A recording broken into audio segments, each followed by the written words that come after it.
Welcome back to the Deep Dive. Today, we are opening a file that, frankly, feels like it belongs in the fiction section, right next to the books about dragons and time travel. Hmm. But it is all too real.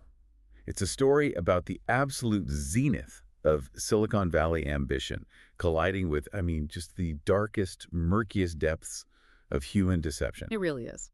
We're talking about the meteoric rise and the very long, very public, and very complicated fall of Elizabeth Ann Holmes. It's a tragedy in the classical sense, isn't it? It has all the components. You've got the hubris, you've got this fatal flaw, and then this catastrophic public unraveling. Right. But unlike a Greek play, performed in an amphitheater, this happened on the glossy covers of Forbes and Fortune. And this is the scary part. In the real blood-testing labs of Walgreens, where actual patients were rolling up their sleeves. Exactly. And for everyone listening today, especially the learners out there who don't just want the headlines but want to understand the mechanism of things, we're not just doing a true crime rehash here. We aren't just going to say she lied. No, that's too simple. We want to understand the how. How does a 19-year-old dropout convince Henry Kissinger, George Shultz, and some of the world's most powerful investors that she has invented a magical box that doesn't actually exist? That is the central question. It's the paradox of the whole story. And to answer it, we've got a massive stack of sources today. We're looking at comprehensive biographical data, the original reporting from the Wall Street Journal, of course. The Bible of this story. For sure. Also, court documents from U.S. v. Holmes, details from the Securities and Exchange Commission charges, and, crucially, updates on her incarceration as of right now, early 2026. Right. And just to set the scene for everyone, because context is everything here, let's look at the contrast. So rewind the clock to 2015. Elizabeth Holmes is the world's youngest self-made female billionaire. Self-made, key term. Yes, she's valued at $4.5 billion personally. Mm-hmm. Her company, Theranos, is valued at $9 billion. Yeah. She's being hailed as the next Steve Jobs. She is on top of the world. And today, as we sit here in January 2026. Today, that valuation is zero. Actually, it's probably less than zero if you count the legal debts. And Elizabeth Holmes is inmate number 24965-111 at the federal prison camp in Bryan, Texas. Her release date is currently projected for 2032. It is a stunning reversal. It's one of the fastest, most spectacular crashes in corporate history. And our mission today is to unpack the psychology, the culture, and the specific mechanics, the physics, and the biology of the fraud that made this all possible. Because this isn't just about one person. It's about a culture that sometimes fails to distinguish between optimism and just lying. So let's unpack this. We have to start at the very beginning. Most people know the black turtleneck, the blonde hair, the kind of unblinking stare. Right. But they don't know about the Yeast Empire. The Yeast Empire, yes. This is such a fascinating piece of family history that really, it explains the engine driving her. It provides the why. It sounds like a bad sci-fi novel, but it's real history. Break it down for us. So Elizabeth Holmes comes from a lineage that experienced a massive fall from grace long before she was ever born. Her paternal great-great-great-grandfather was a man named Charles Louis Fleischmann. As in Fleischmann's Yeast, the little yellow packets you buy at the grocery store for baking bread. The very same. He founded the company, he revolutionized the baking industry, and he built a massive fortune. The Holmes family was at one point true American royalty. Wow. They lived in grand estates, they had society weddings, they had it all. But as often happens over generations, the fortune diluted and dissipated. Bad investments, too many heirs, just time. By the time Elizabeth came along, the money was largely gone, but the consciousness of the money remained, the story of it. That's a dangerous mix. Growing up knowing you should be royalty, but, shopping at the mall like everyone else. Precisely. There is a quote in our sources from a family friend, a guy named Joseph Fuse, who noted that Elizabeth's parents yearned for the days of yore when the family was rich. He said they lived with this heavy sense of lost legacy. So she grows up with this massive chip on her shoulder. It's not just ambition, it's a restoration project. She needs to put the Holmes name back on the map. Fuse said that Elizabeth channeled that desire for restored glory from a very, very young age. She wasn't just trying to be successful, she was trying to reclaim an empire. And she was intense about it. This wasn't a kid playing video games. She wrote her first computer program in high school. She learned Mandarin while still in high school, attending a summer program at Stanford.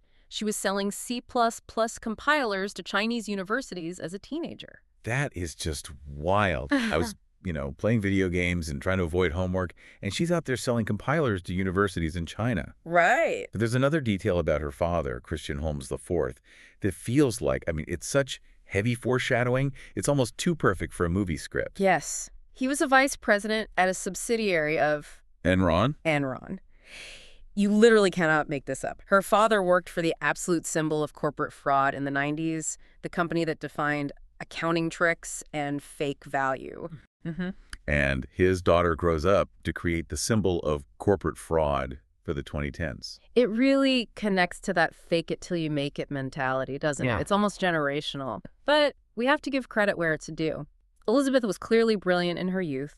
She gets into Stanford in 2002, studying chemical engineering. Top school. Top school. She's named a President's Scholar, which is a huge honor. She gets a grant for research. She is on the fast track. But then something happens in her freshman year, or rather the summer after, that changes her trajectory completely. And this is a darker and more sensitive part of the story. It is. In 2003, Holmes reported being raped while at Stanford. This is a critical part of the narrative because years later during her trial, she testified that this trauma was a real pivot point for her. She said she was questioning how to process that experience, how to move forward. She testified she decided she didn't want to go to class. She wanted to build something. She wanted to build a life by building a company. It was her way of processing. So she drops out. She's 19 years old. She takes her tuition money, which at Stanford is not a small amount of cash, and she founds a company called Real-Time Cures. Which is a terrible name, by the way. It's a little on the nose, isn't it? Real-Time Cures. It sounds like a scam immediately. Chuckles. It does. She later changed it to Theranos, which is a combination of therapy and diagnosis, much sleeker. But the pitch, the core idea, remained the same. She was terrified of needles. Which is a brilliant marketing hook. Everybody hates needles. I hate needles. If you tell me I can tell you everything about your health without sticking a giant needle in your arm, I am listening. 100%. She claimed she wanted to democratize healthcare by running hundreds of tests on just a few droplets of blood from a finger prick. No big vials, no scary veins, no tourniquets. Yeah. Just a pinprick, a drop, and if you have cancer, diabetes, high cholesterol, anything. Here's where it gets really interesting to me and where we need to dig into the science. Because usually in these founder stories, think of the Wright brothers or Steve Jobs, there's an aha moment where the genius inventor proves the skeptics wrong. The experts say you can't fly, and then the Wright brothers fly. But in this story, the experts were just right. That is the reality check that she completely ignored. Before she dropped out, she pitched this idea to Phyllis Gardner, who is a professor of medicine at Stanford, a total legend. She went to Gardner and said, I want to build a patch or a device that takes a tiny drop of blood and tests for everything. And Gardner didn't say, that's hard. She said, that's impossible. Correct. And this is where we need to explain why it's impossible, because this isn't just Gardner being a naysayer or, stuck in her ways. It comes down to basic fluid dynamics and biology. Okay, lay it on us. Why can't I just use a drop of blood? All right, so think about how you get blood from a finger prick. You aren't tapping a big, clean vein. You're breaking capillaries in the tissue of your fingertip. When you squeeze that finger to get the blood out, you aren't just getting pure blood. You're getting what's called interstitial fluid. Okay, that's the fluid that sits between your cells. Exactly. Yeah. It's the water, the lymph, the tissue fluid, and it all mixes with the blood. So right off the bat, your sample is diluted and contaminated. It's not pure blood like you get from a vein. So if you're trying to measure a very specific level of a chemical like potassium or something, and your sample is already watered down with other fluids, your measurement is going to be wrong. It's going to be wildly inconsistent. But it gets worse.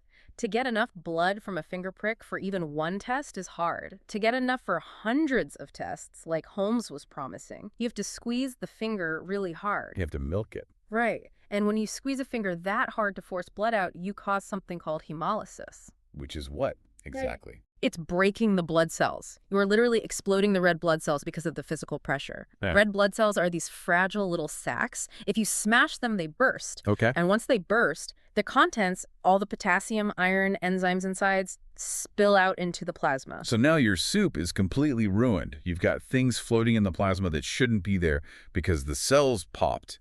And everything you're trying to measure is diluted. Exactly. So you're starting with a contaminated, diluted, hemolyzed sample. Phyllis Gardner knew this.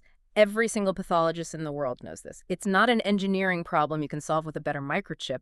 It is a physics problem. Yeah. You cannot change the structural integrity of a red blood cell just because you have a startup and a good story. But Holmes didn't listen. She didn't say, "Oh, good point, Professor Gardner." She just went to someone else. She went around her. She went to Channing Robertson, who was the dean of engineering at the time. Now, Robertson is a brilliant engineer, but he's not a medical doctor. He's not a pathologist. And he backed her. Why? I mean, why would the dean of engineering back her if the medical professor said it was physically impossible? I think it really speaks to the hubris of Silicon Valley at that time. There was this pervasive belief that engineering could conquer biology. Yeah. Oh, doctors are just stuck in their ways. We're engineers. We solve problems. The disruption mindset. Totally. Plus, Elizabeth was incredibly charismatic. She had that reality distortion field that people talk about with Steve Jobs. Robertson was captivated. Yeah. He became a board member. He introduced her to VCs. And he essentially gave her the academic stamp of approval she needed to bypass all the medical skeptics. And that becomes the pattern, doesn't it? She Yeah. bypasses the medical community entirely. She goes straight to the money and the power. Mm-hmm. So she starts this company. She's in stealth mode for a decade, from 2003 to 2013. And during this time, she builds what has been called the most illustrious board in U.S. corporate history. It really was a who's who of American geopolitical power. But if you look at the names closely, you start to see the trick. Okay, I'm looking at the list here. We have George Shultz, former Secretary of State. We have Henry Kissinger, former Secretary of State. We have James Mattis, a four-star general and future Secretary of Defense. Sam Nunn, Bill Frist. Do you notice a pattern there, other than them being famous? They are all incredibly powerful. They're all men, and they're all very old. Chuckles. Well, yes. But more importantly, they are military and political strategists. They're not medical diagnostic experts. There's not a single doctor from Johns Hopkins on that list. Not one.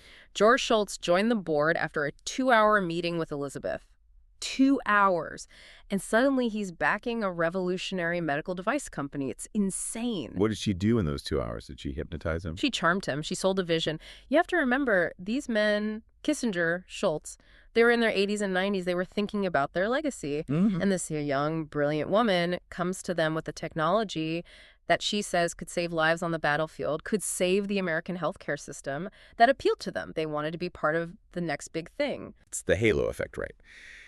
If I'm a regular investor, or even a sophisticated one like the Walton family or Betsy DeVos, and I see Henry Kissinger and George Shultz on the board, I just assume the due diligence has been done.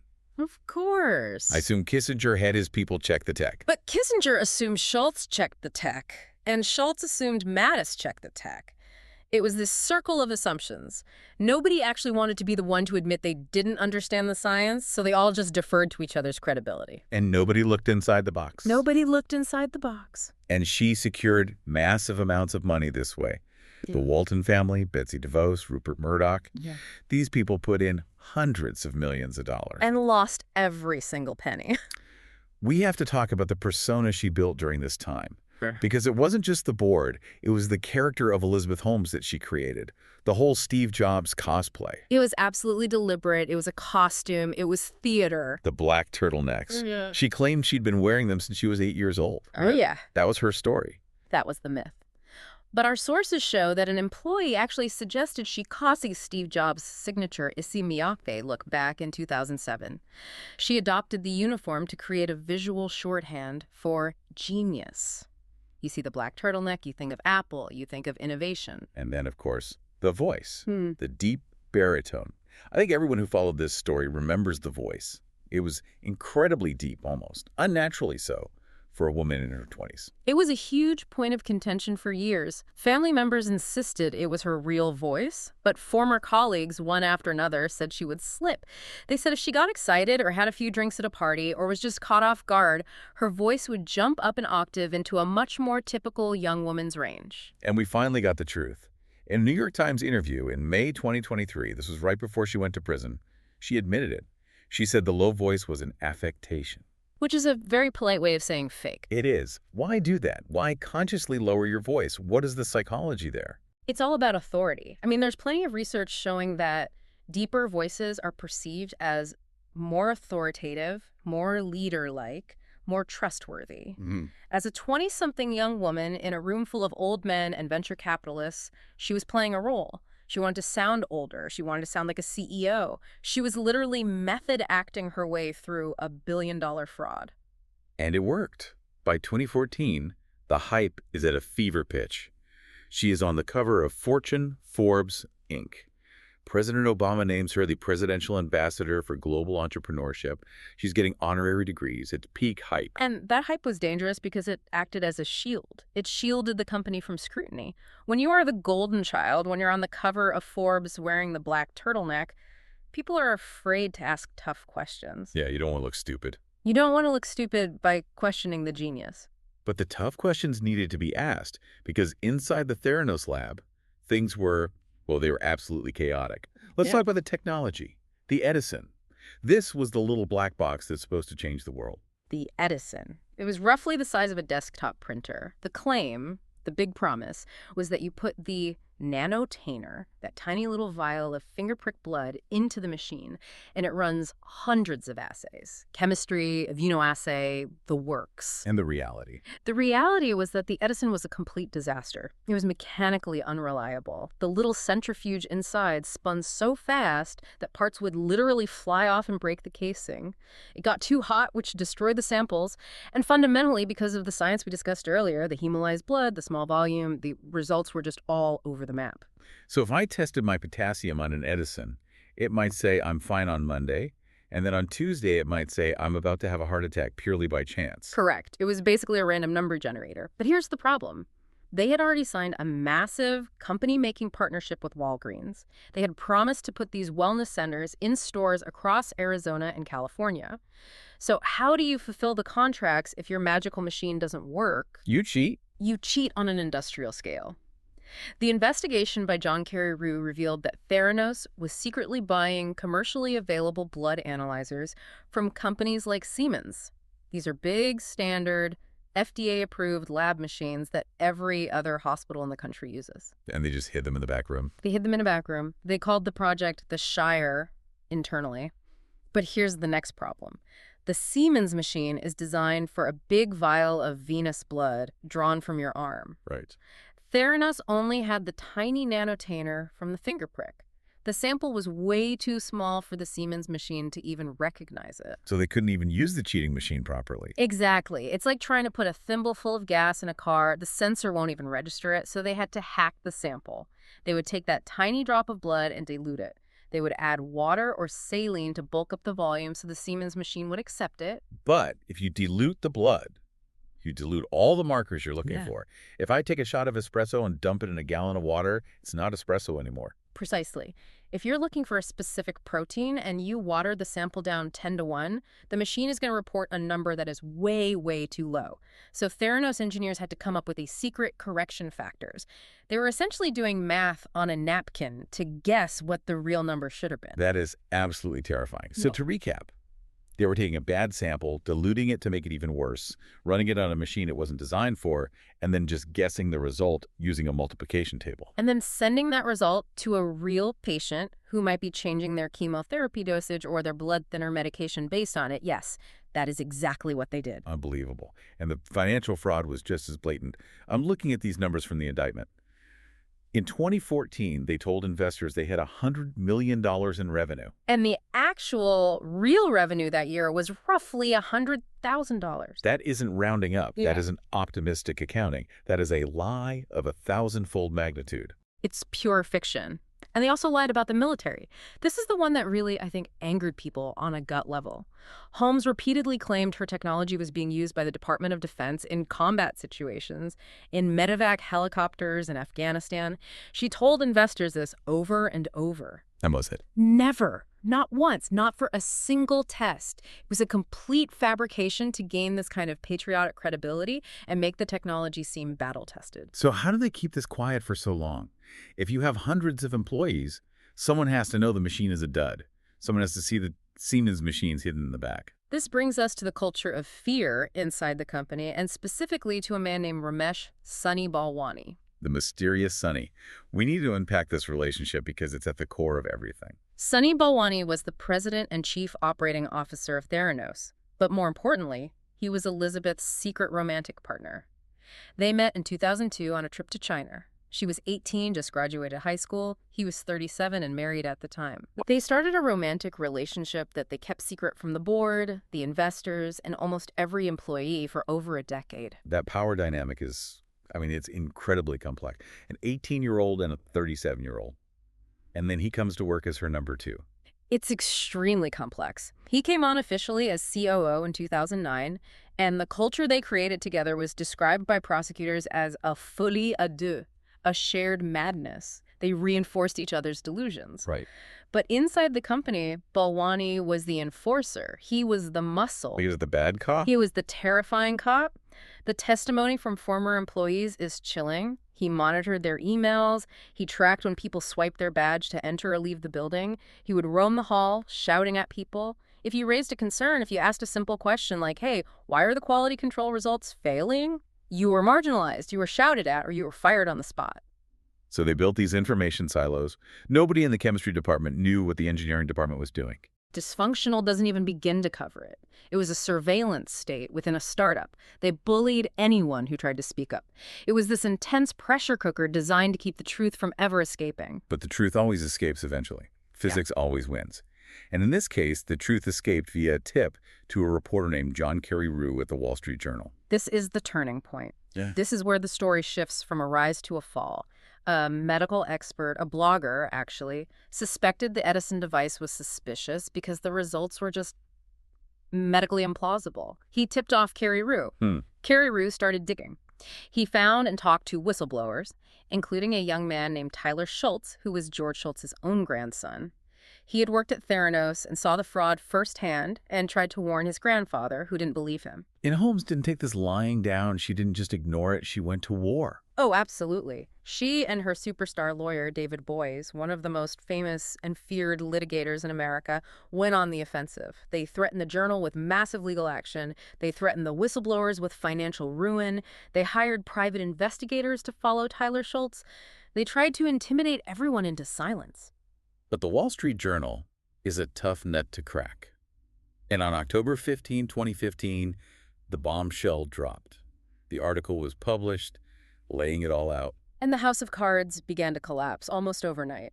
I remember seeing her on TV that very day. It was incredible. She didn't hide. She went on Mad Money with Jim Cramer. She looked right into the camera, totally calm.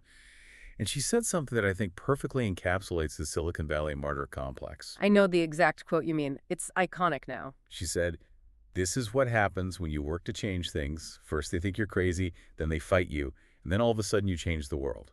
It is a brilliant deflection tactic. It's genius in a way. She framed the legitimate exposure of criminal fraud as the innovator's dilemma. She tried to align herself with Galileo or Einstein, these geniuses who were persecuted by the establishment. They're just attacking me because I'm disrupting the system. Exactly. The big labs are scared of us. But the problem was Galileo's telescope actually worked. Chuckles. Right. That's a key difference. You can't use the "they're fighting me" defense if your product is fake.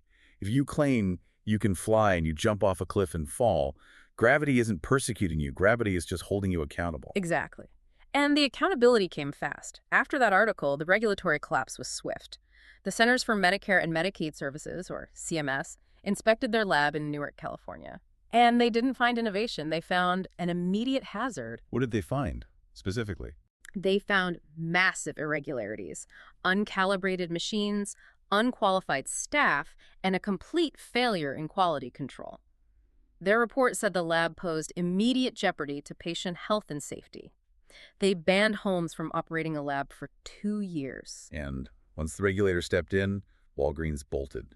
They had to. They terminated the partnership immediately. The state of Arizona sued Theranos for selling 1.5 million fraudulent tests to their citizens while concealing the facts. And this is the part that just hurts to think about. They had to void 2 years of blood test results. Think about that for a second. Real people made real medical decisions based on those tests. It's the human cost. Imagine you're a cancer patient. You take a test to see if your tumor markers are rising. The Theranos test comes back and says, you're fine, your numbers are low. So your doctor doesn't change your chemo regimen. But actually your numbers are high, the cancer is growing, you lost precious time.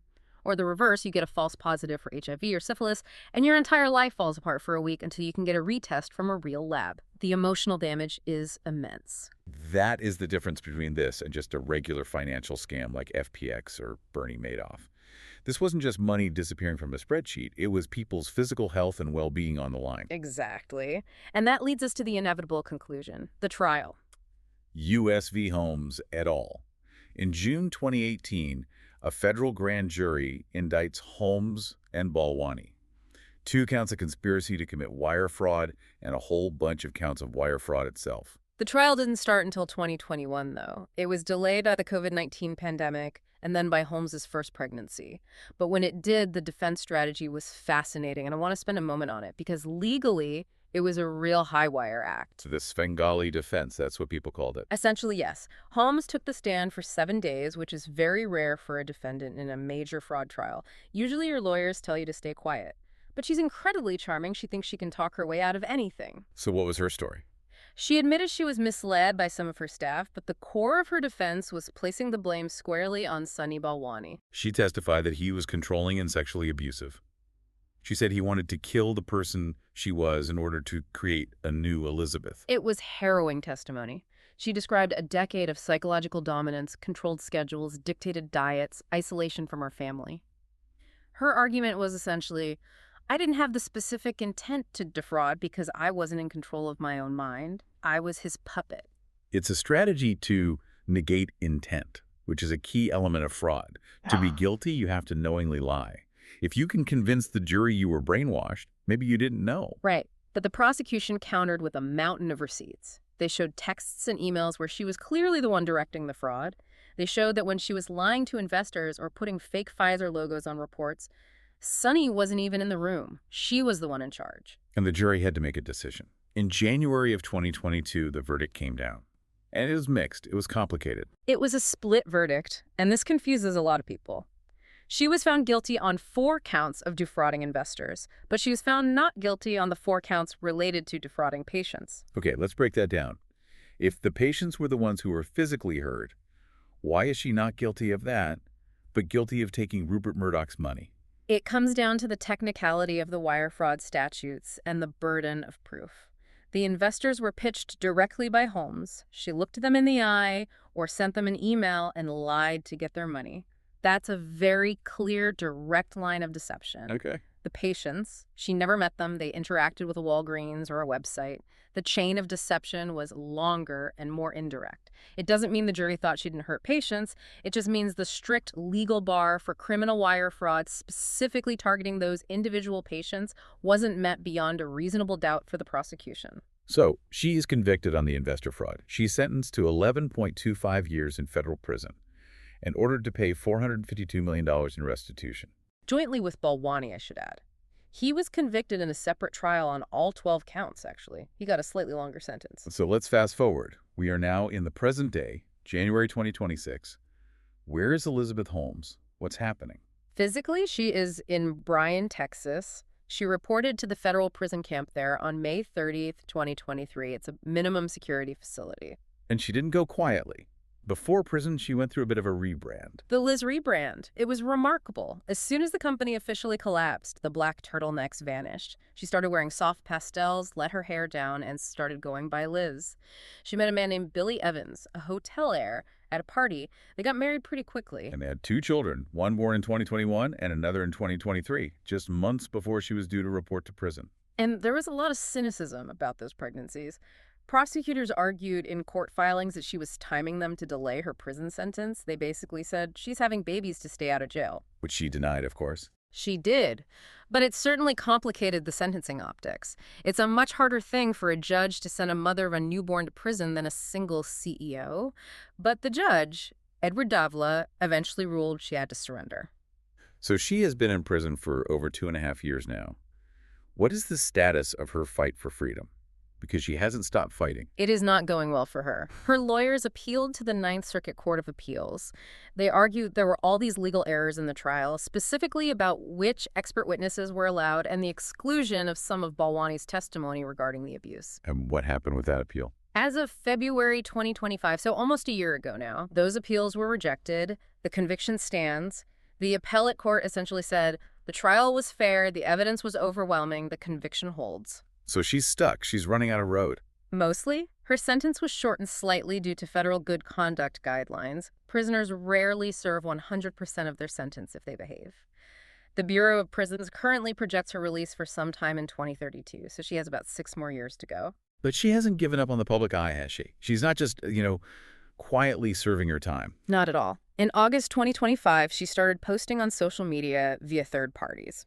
Obviously, inmates don't have iPhones, but she communicates out to her family. And then there was a report in December of 2025 that she was campaigning for a presidential pardon from Donald Trump. Of course she is. She's trying to bypass the legal system again, just like she bypassed the medical system. Go straight to the top. But the most shocking thing to me, and this really gets to the core psychology of it, is the interview she gave from prison in 2025. Yes, I read this. It made my jaw drop. After years of silence and after the trial where she basically had to admit to all this fraud, she gave an interview where she stated that she still intends to revolutionize the medical testing industry. She said she has ideas for new patents she's working on. Wait. Really? Yeah. She's sitting in a prison cell convicted of a massive fraud for a medical testing company that didn't work, and she says, I'm still going to do it. That is the persistence of the vision, or the delusion, depending on how you see it. It suggests that on some deep level, she doesn't see herself as a criminal. She sees herself as a failed visionary who just ran out of time and money.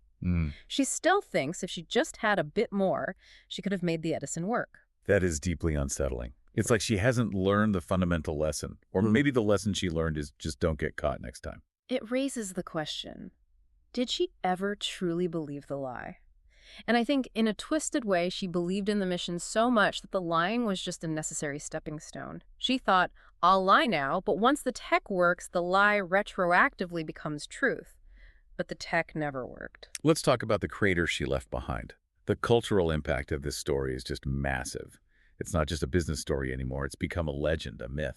It really has. We have the book Bad Blood by John Carreyrou, which is just a masterpiece of investigative journalism. Then we have the Hulu series The Dropout, where Amanda Seyfried won an Emmy for her portrayal of Holmes. It became a cultural touchstone. Seyfried was so good that Jennifer Lawrence, who was supposed to play Holmes in a big movie directed by Adam McKay, dropped out. She said, we don't need to redo that. She did it. But there's a darker side to this cultural impact. It's not just entertainment. It had a real, tangible, negative effect on women trying to make it in the tech world. Absolutely. The female founder stigma. Before Holmes, it was already incredibly hard for women to get venture capital funding. The stats are just abysmal. Something like 2% of all VC money goes to companies founded solely by women. Just 2%. After Holmes, it got worse. Female entrepreneurs, especially in biotech or health tech, reported that investors were bringing up Theranos constantly in pitch meetings. They'd pitch a legitimate company with real science, and the investor would say, wait, is this another Theranos? Are you the next Elizabeth Holmes? That is so deeply unfair. Yeah. Nobody looks at Sam Bankman-Fried from FTX and says to every male crypto founder, are you the next SBF? Nobody looks at Adam Neumann from WeWork and judges all male real estate guys. Right. But because Elizabeth Holmes was so singular, so visible, she became the archetype. It's a pernicious comparison, as the New York Times put it in an article. She became the face of the female fraudster, and innocent women trying to build legitimate science companies paid a real price for her crimes. And the irony is, she launched that initiative, #IronSisters, specifically to help women in STEM. And in the end, she might have done more damage to women in STEM than almost anyone else in that decade. She completely poisoned the well. So to wrap this all up, what does this all mean? We have a woman who wanted to be the next Steve Jobs, who wanted to build a yeast empire of her own and ended up in a minimum security prison in Texas. I think the core tragedy is the corruption of a good idea. Democratizing healthcare is a noble goal. Fear of needles is real. Cheap, accessible blood tests would save millions of lives. If Theranos had actually worked, it would have been a miracle. The tragedy isn't that she failed. It's that she refused to admit she failed. She chose to fake the success rather than do the hard, grueling work of solving the problem or, admitting it couldn't be solved with her approach. It's the ultimate cautionary tale of that specific Silicon Valley culture. Fake it till you make it works for a dating app. If the app crashes, nobody dies. You just reboot the server. But it doesn't work for medicine. It can't work for medicine. Medicine is biology. And biology doesn't care about your reality distortion field. Biology is physics and chemistry. You can't charm a red blood cell. You can't negotiate with a protein. Chuckles. You can't charm a red blood cell. I love that. They should be on a t-shirt. And here's a final thought to leave you with, which is something that keeps me up at night. Elizabeth Holmes is projected to get out of prison in 2032. She will be 48 years old. She is still clearly ambitious. She still believes she has a destiny to fulfill. Oh, boy. I see where you're going with this. In a world that loves a redemption arc, and in a world where truth is increasingly subjective, have we truly heard the last of Elizabeth Holmes? Or is this just the intermission before the second act? That is a terrifying thought. If she comes back with a new startup in 2033, I'm not investing. I don't care who is on the board. Henry Kissinger's ghost could be on the board. Chuckles. I think I'll keep my money in the mattress for that one. Thank you for listening to this deep dive into the rise and fall of the unicorn. We hope this gave you a clear picture of the mechanics behind the curtain. We'll catch you on the next one. Stay curious and maybe double-check your lab results. Indeed. Goodbye.